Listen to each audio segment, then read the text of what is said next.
menyatakan tidak sah dan batal demi hukum dan memerintahkan termohon dalam hal ini penyidik untuk membebaskan Peggy Setiawan. Bahwa dalam perkembangan selanjutnya muncul rentetan fakta-fakta baru dengan adanya kesaksian baru dari saksi-saksi di dalam perkara aku, di mana saksi-saksi tersebut mengakui keterangan yang disampaikannya dahulu adalah keterangan yang tidak benar, yaitu saksi Liga Abar, saksi Teguh, saksi Pramudia, dan terakhir saksi Dede Triswata, di mana semua keterangan saksi-saksi tersebut diarahkan oleh Rudiana, seorang ahli narkoba dan pada Polres Cirebon, yang juga merupakan ayah kandung dari korban Bapak Rizky Rudiana. Orang lain pelanggaran hak asasi manusia di kasus hak para tersangka yang menjadi para terpidana seumur hidup sangat jauh dari prinsip-prinsip dasar yang diatur dalam hukum. Rentetan fakta-fakta baru bermunculan dan semakin hari kian terang, bahkan sudah sampai pada suatu keyakinan bahwa diduga keras dalam terjadi suatu proses peradilan sah atau miscarriage of justice dalam perkara aku. Film yang berjudul Vina sebelum 7 hari mendapat beragam respon atau tanggapan dari masyarakat, terutama dari netizen. Dalam waktu yang singkat di masa baik cetak dan online, televisi mulai memberitakan film ini serta beberapa dari mereka mulai menelusuri dan mencari informasi tentang peristiwa hukum yang sebenarnya yang menjadi sumber inspirasinya. Para reporter, kontributor, podcaster, influencer serta para pegiat media sosial termasuk para aktivis kemanusiaan, pemerhati dan praktisi hukum seolah-olah berlomba tidak mau ketinggalan untuk mencari tahu tentang kebenaran peristiwa nyata tersebut. Akibat masifnya aktivitas keingintahuan masyarakat tentang kebenaran kasus Vina Cirebon, secara tidak terduga telah mampu mengungkap beragam kejanggalan dan penanganan kasus Vina Cirebon. Kejanggalan-kejanggalan yang terdeteksi oleh masyarakat terjadi sejak proses penyidikan, penuntutan hingga dalam proses persidangan. Kejanggalan yang paling menonjol adalah ketika Polda Jawa Barat terkesan selama menjadi daripada 7 tahun tidak sungguh-sungguh mencari 3 orang DPO sebagaimana disebutkan dalam putusan pengadilan negeri Cirebon nomor 4/2017, yaitu Peggy alias Peron, Andi dan Dani, padahal 8 pelaku lainnya telah menjadi terpidana dan menjalani hukuman yang sangat berat, yaitu 7 orang dijatuhi hukuman seumur hidup dan 1 orang yakni alias Amasaka Tatal dijatuhi hukuman penjara selama 8 tahun. Dugaan masyarakat tentang kejanggalan dan penanganan kasus Vina Cirebon makin diperkuat dengan kenyataan bahwa Polda Jawa Barat ternyata hanya memerlukan waktu 2 minggu sejak film tersebut viral untuk menangkap Peggy Setiawan yang diduga sebagai salah satu tersangka DPO yang bernama Peggy alias Peron. Mayoritas masyarakat umum berpandangan jika saja memang dari 7 tahun yang lalu Polda Jawa Barat serius dan fokus melakukan pencarian dan penangkapan terhadap DPO dimaksud, maka ketiga DPO tersebut mungkin saat ini sudah berada dalam penjara bersama dengan orang terpidana ini. Timbul pertanyaan, kenapa Polda Jawa Barat terkadang begitu lambat menangkap ketiga DPO dalam perkara Vina Cirebon ini? Dengan tertekannya sosok yang disebut Polda Jawa Barat sebagai Peggy alias Peron rupanya tidak serta-merta menghentikan kontroversi dan spekulasi di tengah masyarakat. Bahkan sebaliknya justru kami menimbulkan kontroversi dan spekulasi baru. Secara mengejutkan dalam beberapa pemberitaan, Disreskrim Polda Jawa Barat dalam press release-nya menyatakan 2 tersangka yang sudah menjadi DPO yaitu Dani dan Andi disebut sebagai fiktif. Dengan alasan penetapan kedua DPO tersebut bersumber dari informasi yang bisa dipertanggungjawabkan asal tersebut. Begitupun Kadif Humas Mabes Polri menyatakan 2 orang DPO tersebut tidak didukung dengan bukti yang cukup untuk dinyatakan sebagai tersangka, bahkan meminta masyarakat untuk memberi masukan informasi tentang kedua DPO tersebut. Pernyataan Disreskrim Polda Jawa Barat dan Kadif Humas Mabes Polri semakin menambah kegaduhan di masyarakat. Bagaimana mungkin 2 DPO yang telah ditetapkan sebagai tersangka dalam putusan pengadilan negeri dengan terang benderang peran dan perbuatannya dalam kasus Sungai Cirebon tiba-tiba dinyatakan fiktif dan belum memenuhi bukti yang cukup untuk dijadikan tersangka. Berdasarkan adanya kejanggalan kontroversi dan spekulasi yang menyertai kasus Sungai Cirebon menyebabkan munculnya keadaan baru berupa keyakinan di kalangan masyarakat bahwa pemohon PK dan terpidana lainnya bukanlah pelaku dalam perkara pembunuhan dan pemerkosaan dalam kasus Sungai Cirebon.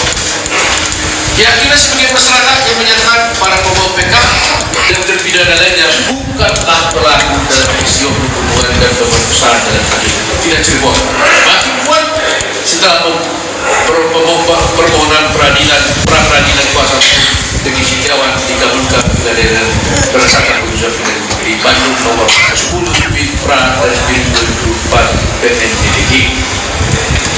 Jika menilai kasus Sungai Cirebon sangat masuk akal, para pemohon PK mempunyai keyakinan yang kuat beberapa kasus yang pernah terjadi di dunia seperti kasus Sengkot dan Karta, kasus Kemar dan David dalam pembunuhan Asrori di Jombang tahun 2008 dan kasus 6 orang pengamen Cipulir yang dituduh membunuh Diki Maulana pada tahun 2017 terjadi pada diri para pemohon PK. Karena setidaknya terdapat beberapa persamaan fakta yang menyertai kasus-kasus itu dengan kasus Sungai Cirebon, yaitu semua terpidana atau tertuduh adalah orang miskin yang tidak memiliki akses kepada keadilan. Kedua, pengungkapan peristiwa dan penetapan tersangka tidak melalui metode scientific crime investigation. Ketiga, penghukuman atas pelaku lebih didasarkan pada hanya pengakuan tersangka belaka. Yang perlu digarisbawahi dalam pengungkapan kasus-kasus terdahulu seluruhnya diungkap dengan adanya mengandalkan pengakuan para terpidana. Untuk sampai pada adanya pengakuan tersangka atau terdakwa atau terpidana, metode penggunaan kekerasan dan pemisahan kerak menjadi pilihan yang paling mudah, sedangkan penggunaan metode scientific crime investigation bukan pilihan terbaik yang mungkin. Hal ini disinyalir terjadi dalam kasus Sungai Cirebon, di mana proses pengungkapan atau pembuktian awal tidak didukung proses scientific crime investigation. Hal mana diakui dengan tegas oleh Kepala Kepolisian Republik Indonesia maka Kapolri ketika menyampaikan arahan di hadapan Wisudawan PTIK yang dibacakan oleh Wakapolri Komjen Agus Andrianto dan pada acara wisuda PTIK pada hari Kamis 20 Juni 2024 yang lalu, bahwa yang paling naif jika proses pengungkapan atau pembuktian awal kasus Sungai Cirebon justru berangkat dari kerasukan atau kesurupan tempat korban Vina yang bernama Linda yang terjadi pada hari ketiga pasca kematian Vina. Dalam kesurupannya itu Linda menerangkan bahwa yang merasuki tubuhnya adalah arwah Vina dan di hadapan kakak kandung Vina yang bernama Marliana. Linda menerangkan secara detail kejadian yang menimpa Vina. Rekaman suara kesurupan Linda itu kemudian direkam oleh Marliana dan diserahkan kepada saksi Rudiana, dan keesokan harinya saksi Rudiana beserta bawahannya melakukan penyelidikan peristiwa kematian Egi dan Vina ke lokasi sekitar tempat kejadian perkara. Walaupun proses Cirebon ketika menangani peristiwa kematian Egi dan Vina sudah sampai pada kesimpulan bahwa kematian Egi dan Vina adalah diakibatkan oleh kecelakaan lalu lintas tunggal. Apabila benar, sekali lagi, apabila benar penyelidikan awal atas kematian Egi dan Vina berawal dari kerasukan atau kesurupan Linda, maka sangat masuk akal bila masyarakat berpandangan bahwa pengungkapan dan pembuktian awal kasus Vina Cirebon yang dilakukan oleh Aibtu Rudiana menggunakan mystic crime investigation yang sangat bertolak belakang dengan metode ilmiah, yaitu scientific crime investigation, yang pada akhirnya hasilnya sulit dipertanggungjawabkan secara hukum. Bahwa setelah berjalan 3 bulan lebih berbincang kasus Vina Cirebon di tengah-tengah masyarakat, khususnya di berbagai platform media sosial yang disertai dengan berbagai ragam kontroversi dan spekulasi, kini masyarakat dihadapkan pada adanya 2 kemungkinan dengan apa yang terjadi pada kasus Vina Cirebon. Apakah kematian Egi dan Vina itu akibat pembunuhan atau kecelakaan lalu lintas tunggal? Terlepas dari kontroversi dan spekulasi semuanya ini, para pemohon PK makin memiliki keyakinan yang kuat untuk mengoreksi putusan Pengadilan Tinggi Bandung nomor 193 PIT 2017 PT-PDG tanggal 1 Agustus 2017 untuk putusan Pengadilan Negeri Cirebon nomor 4 PIT B garis miring 2017 PNCBN yang sudah berkuatan tetap melalui upaya hukum luar biasa peninjauan kembali ini sebagaimana diatur di dalam pasal 2263 ayat 1 dan ayat 2 KUHP. Mengingat dari sistem hukum pidana Indonesia dikenal adanya asas in dubio pro reo yang mengandung arti jika hakim ragu-ragu mengenai sesuatu hal dan suatu perkara kasus dalam hal ini pembunuhan atau kecelakaan lalu lintas, maka haruslah diputuskan hal-hal yang menentukan terdakwa. Jadi itu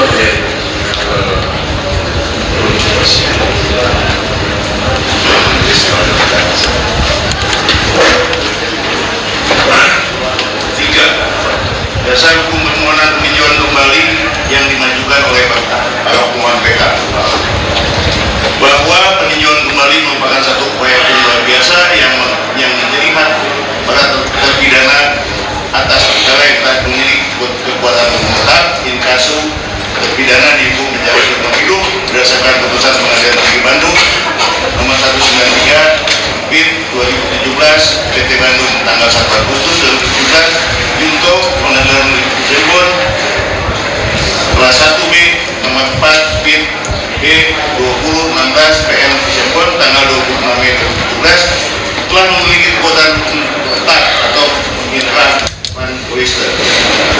Dengan demikian putusan tersebut secara sah dapat diajukan upaya hukum peninjauan kembali sesuai dengan ketentuan pasal 36 ayat 2 Undang-Undang Nomor 14 tahun 1985 untuk Undang-Undang Nomor 5 tahun 2004 tentang perubahan Undang-Undang Nomor 14 tahun 1985 tentang Mahkamah Agung untuk Undang-Undang Nomor 3 tahun 2009 tentang perubahan kedua atas Undang-Undang Nomor 14 tahun 85 tentang Mahkamah Agung dan pasal 263 Undang-Undang Nomor 6 tahun 81 tentang hukum acara pidana yang menyatakan sebagai hukum. Pasal 76 ayat 2 Undang-Undang Nomor 14 tahun 85. Dalam pemeriksaan saya tidak bacakan lagi ini, kemudian juga pasal 23 Undang-Undang Nomor 8 tahun 81 tentang KUHP juga yang dibacakan.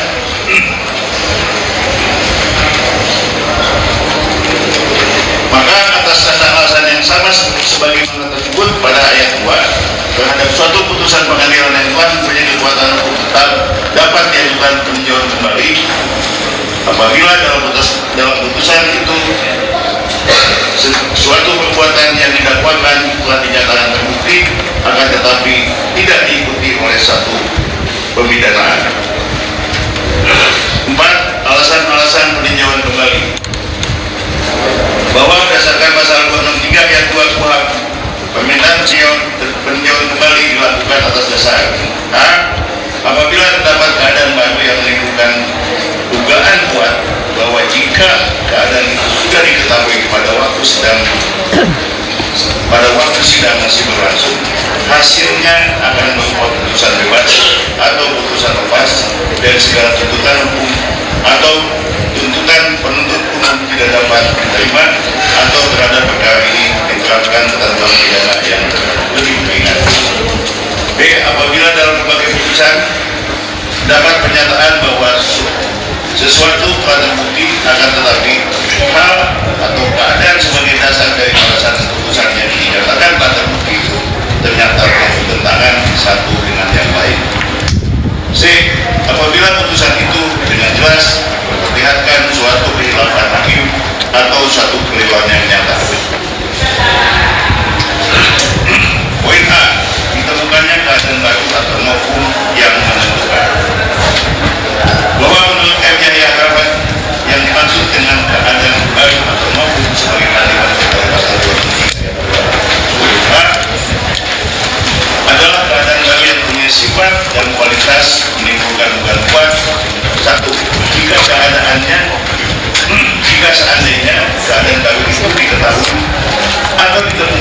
dikemukakan pada waktu sidang berlangsung dapat menjadi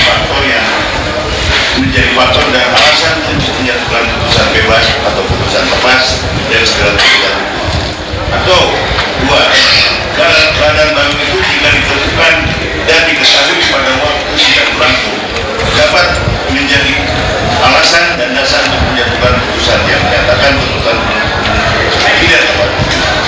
Atau ketiga, dapat dijadikan alasan dan faktor untuk menjatuhkan putusan dengan menerapkan ketentuan pidana yang berbeda. Pemilihan yang berhak, pembahasan permasalahan dan penerapan kuhap, pembahasan sidang pengadilan banding kasasi dan kembali Sinar KPK edisi kedua tahun 2005 halaman 619. Bahwa hukum yang akan memohon PK ajukan dalam permohonan PK ini adalah sebagai berikut. 1. Alat bukti keterangan saksi. 1 kecil, keterangan saksi Teguh Wijaya sebagai berikut. Saksi Teguh Wijaya adalah saksi yang pernah diperiksa dalam persidangan perkara nomor 4 PB 2017 PN 1. Menurut saksi Teguh, keterangan yang diberikan pada saat pengadilan didasarkan pada kebohongan atau keadaan yang tidak benar. Saksi Teguh memberikan keterangan bohong atau tidak benar tersebut disebabkan karena saksi diancam oleh penyidik kalau tidak memberikan keterangan yang sesuai dengan keterangan saksi atau pasien, maka dirinya akan dimasukkan ke penjara sebagai para terpidana lainnya. Menurut saksi Teguh Wijaya, keterangan yang disampaikan pada persidangan saat itu adalah keterangan yang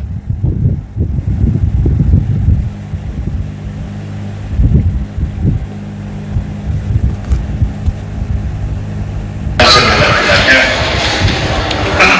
Keterangan saksi Teguh Wijaya yang akan disampaikan pada persidangan diantaranya sebagai berikut.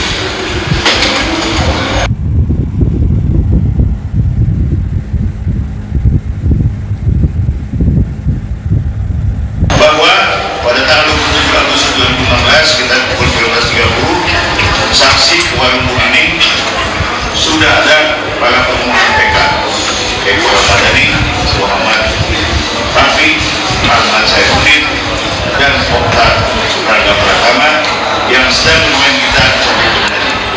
Lalu kemudian saksi menjemput Ramudia di Bawah Jati dan kembali berkumpul bersama mereka sambil meminum minuman ciu. Bahwa kemudian pada tanggal 21 saksi dan rekan-rekannya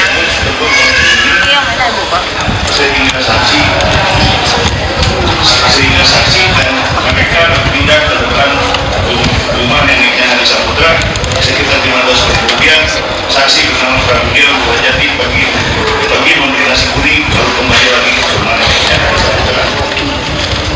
Bahwa selanjutnya pada tanggal 22 pada jam 22 saksi bersama dengan teman-temannya berpindah ke rumah kontrakan Pak Efek Bangku Basret dan itu sampai sekitar pukul 04 WIB baru pulang ke rumah bersama Pramudia Bawah Jati. Bahwa saksi di persidangan memberikan keterangan bohong atau tidak benar dengan menyatakan bahwa saksi bersama Pramudia Bawah Jati pergi jalan-jalan mencari gorengan dan setelah itu pulang ke rumah Pramudia di Bawah Jati dan menginap sampai pukul 4 pagi. Dua, keterangan saksi Rangga Pratama. Di sini ada 1, 2, 3, 4, 5, 8 baris yang kami tulis. Jadi tidak akan kami bacakan. Jadi diamat dihapus. Selanjutnya, saksi pada persidangan saat itu akan memberikan keterangan yang sebenar-benarnya sesuai dengan fakta sebenarnya diantaranya sebagai berikut.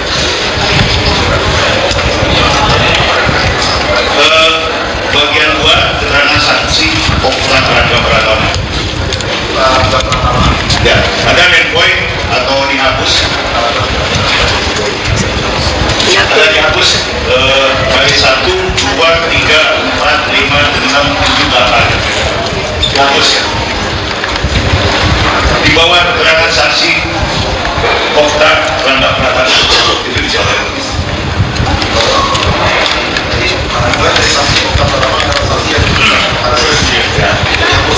Nah, saksi utama sampai ke lainnya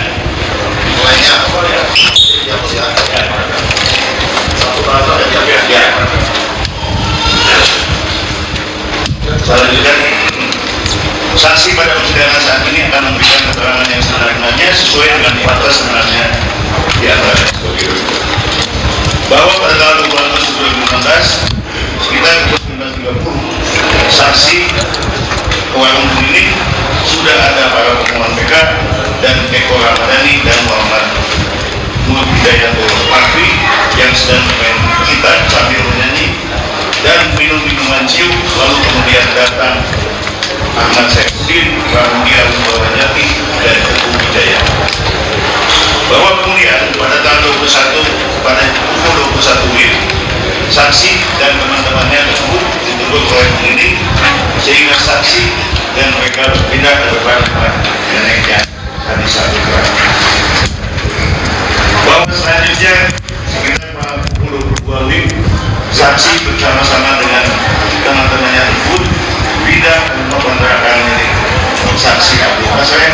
Kemudian saksi bersama teman-temannya tidur di rumah kontrakan yang Pak Abdul Hasan. Lalu saksi tidur sampai pukul 07.00 WIB dan bangun melihat Jaya juga hadir satu kelas yang tidur. Kemudian saksi pulang ke rumah. 3. Keterangan saksi Renaldi. Saksi Renaldi adalah saksi di sini tertulis baru dan belum, itu dihapus dan diganti dengan yang sudah. Jadi saya ulangi, saksi Renaldi adalah saksi yang sudah pernah diajukan dalam persidangan.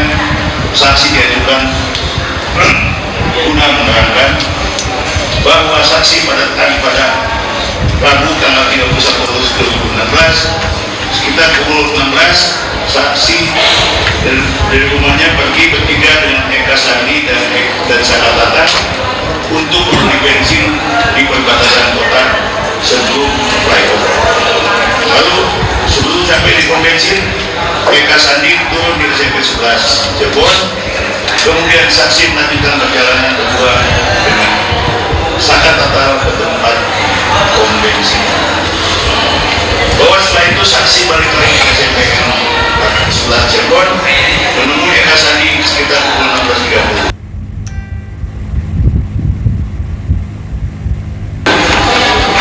Ketika saksi sampai di depan SMP 11 Cirebon, saksi melihat Eka Sandi, Supriyanto, Jaya, Anissa Fikra, Eko Ramadhani dan Sudirman berada dalam mobil berwarna hitam. Kemudian saksi langsung menghubungi mereka, tetapi saksi langsung ditarik oleh dua orang dan dipukuli di bagian wajah, di tengah. Satu orang menarik saksi dan satu orang menarik Sakatata ketika saksi masih ada di atas motor. Bahwa kemudian Pak Rudiana turun dari mobil langsung ikut memukul saksi dengan menggunakan tangan terbuka ke pipi kiri. Saksi sering mengatakan, masuk, bawa masuk semuanya. Lalu saksi masuk ke dalam mobil. Selama dalam mobil saksi dipukuli oleh dua orang polisi yang disuruh untuk mengaku sambil menempeli rokok yang masih menyala. Kemudian kami dibawa ke Polresta Cirebon. Sampai Polresta Cirebon sekitar pukul 17.30, saksi dan para pemohon PK Eko Ramadhani suruh jalan jongkok dan didatangi sekitar 10 polisi sambil ditendangi dan dipukul untuk menuju ruang kanit.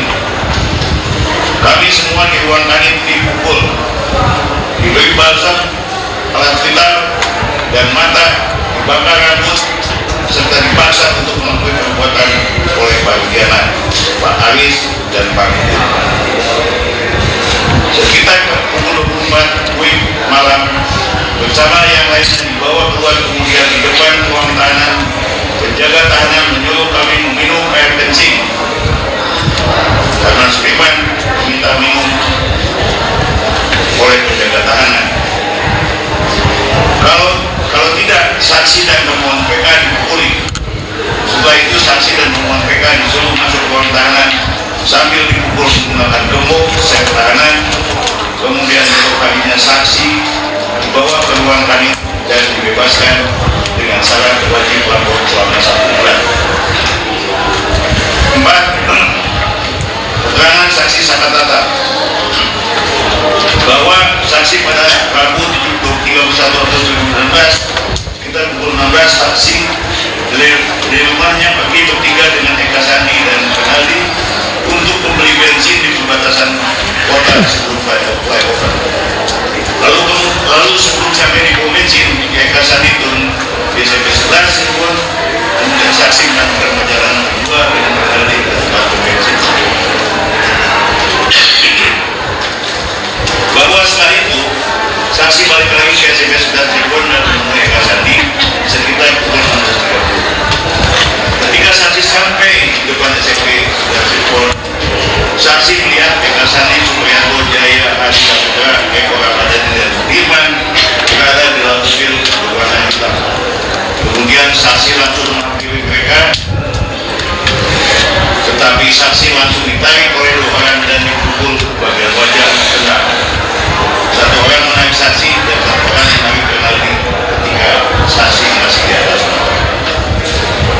Bahwa kemudian Pak Rudiana turun dari mobil langsung ikut memukul saksi dengan menggunakan tangan terbuka ke pipi kiri saksi sambil mengatakan, masuk, bawa masuk semuanya. Lalu saksi masuk ke dalam mobil. Selama di dalam mobil, saksi dipukuli oleh 2 orang polisi yang disuruh mengaku sambil menempeli rokok yang masih menyala. Kemudian kami dibawa ke Polresta Cirebon. Sampai Polresta Cirebon untuk 17.30, saksi dan para pemohon PK disuruh jalan jongkok dan didatangi sekitar 10 polisi sambil ditendangi dan dipukul untuk menuju ruang kanit.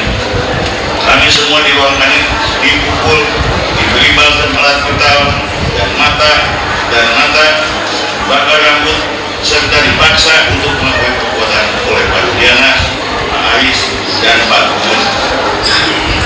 Sekitar pukul 24 malam bersama dengan yang lainnya dibawa keluar. Kemudian di depan ruang tahanan, penjaga tahanan menyuruh kami minum air kencing karena Sudirman meminta air minum oleh penjaga tahanan. Kalau tidak, saksi dan para pemohon PK dipukuli. Setelah itu saksi dan para pemohon PK disuruh masuk ke ruang tahanan sambil dipukul menggunakan gembok sel tahanan. 5. Keterangan saksi Liga Akbar Cahyana. Saksi Liga 3 Akbar Cahyana adalah saksi yang pernah diperiksa dalam persidangan perkara nomor 4 di B 2017 PN Cirebon. Tetapi keterangan pada saat itu tidak benar karena saksi dibujuk oleh saksi Rudiana untuk menyatakan kesaksian sebagaimana hadisnya seperti yang tertuang dalam BAP penyidikan dan persidangan. Dengan demikian, keterangan yang disampaikan pada persidangan kali ini adalah keterangan yang benar-benar baru sehingga bisa ditunjukkan keadaan baru yang menentukan sebagai alasan peninjauan kembali. Nah, keterangan saksi Dede Wiswanto. Keterangan Dede Wiswanto adalah keterangan yang dibacakan di persidangan. Bahwa keterangan saksi yang dibacakan di persidangan itu isinya bohong dan tidak benar. Bahwa pada dasarnya hampir semua keterangan saksi di persidangan berisi kebohongan karena apa yang diterangkan dalam BAP dan dibacakan di persidangan itu berasal dari arahan rekayasa Rudiana. Keterangan saksi yang sebenarnya diantaranya adalah sebagai berikut. 1. Bahwa benar saksi membeli rokok di warung Madura, namun bukan pukul 21.30 WIB, tapi pada waktu sekitar Isya.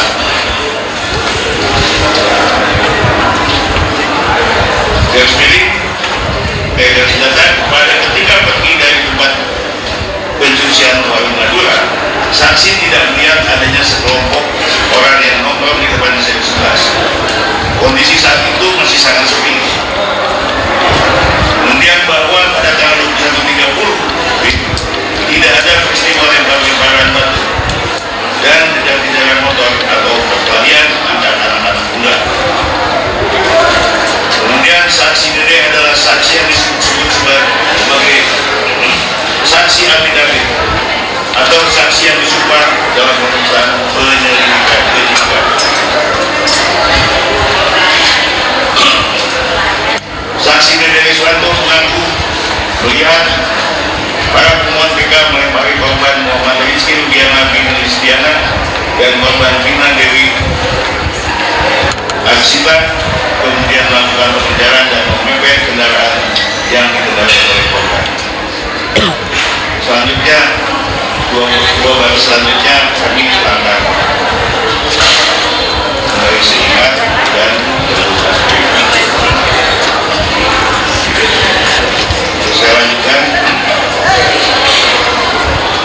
Keterangan saksi Dede Iswanto tersebut tidak benar, karena sesungguhnya saksi Dede Iswanto tidak pernah melihat peristiwa yang diterangkan tersebut. Alasan saksi Dede Iswanto keterangan tersebut karena diminta oleh saksi Ayah dan saksi Usiana. Saksi merasa berdosa karena akibat kebohongannya telah menyebabkan para pemohon dan terpidana lainnya masuk penjara atas perbuatan yang tidak mereka lakukan.